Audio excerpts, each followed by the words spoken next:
La berceuse opus 57 a été composée et achevée en 1844 à Nohant, là où Chopin vivait avec George Sand. Elle est dédiée à Élise Gavard, qui était une élève de Chopin, mais il en parlait également comme d'une amie. C'est peut-être cet aspect pédagogique qui la rapproche des études opus 10 et 25, composées plus tôt, dans sa vingtaine, et qui constitue le cœur de cet enregistrement. Ce sont des variations, Chopin parlait de variantes, qui peuvent d'une certaine manière faire penser un petit peu aux variations Goldberg de Bach, qui étaient, on le rappelle, en tout cas selon la légende, destinées à emmener le comte von Keyserling dans les bras de Morphée.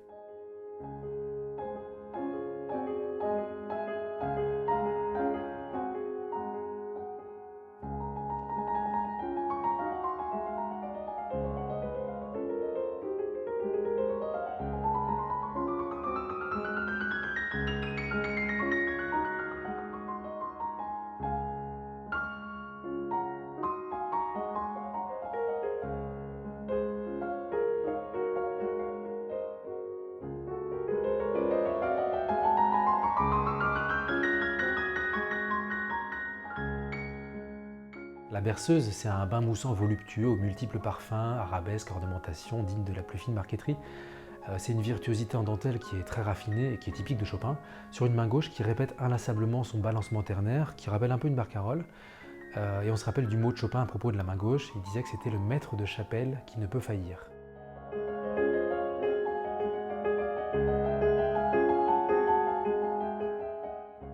La berceuse, c'est également une sorte de grande improvisation, un peu comme le geste premier de certaines études. On se rappelle de la révolutionnaire qui est un cri de désespoir jeté à la volée, mais il y a aussi d'autres passages dans les études d'ailleurs qui sont assez étonnants par leur spontanéité apparente. On a l'impression parfois d'ailleurs de reconnaître des morceaux d'études, parfois de manière évidente, la sibérienne ou vent d'hiver, parfois moins, la fausse note, tristesse, les sixtes. Pourtant, on dirait que la main droite se promène sur le clavier, ça et là, elle digresse, elle monte, elle descend, elle s'envole, elle se pose, elle se lance ou se rétracte, toujours de manière très aérienne.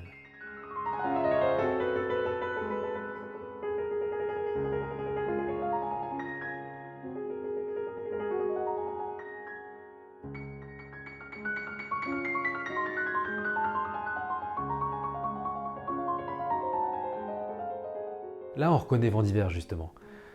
J'aime beaucoup jouer cette berceuse en bis, comme une sorte de témoignage testamentaire du compositeur qui regarde en arrière l'espace d'un instant. La virtuosité immédiate des études s'est transformée en une science pianistique et musicale plus intérieure, quoique du même tonneau. La fougue d'antan s'est muée en sagesse. Et puis, quel meilleur moyen de calmer les esprits après les deux Himalayas que sont l'opus 10 et l'opus 25, notamment dans ce final grandiose.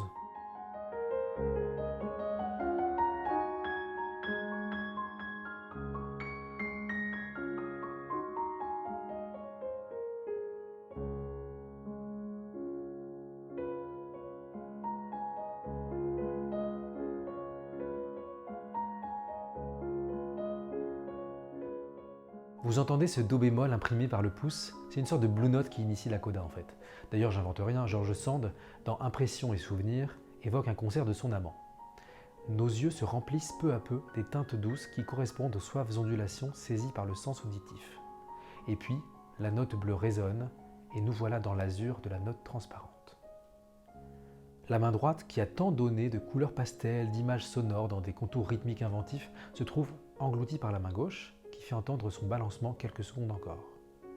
Le souvenir de ce long voyage chopinien avec les études se dépose, comme les feuilles de thé, dans le sommeil. La berceuse a rempli son office.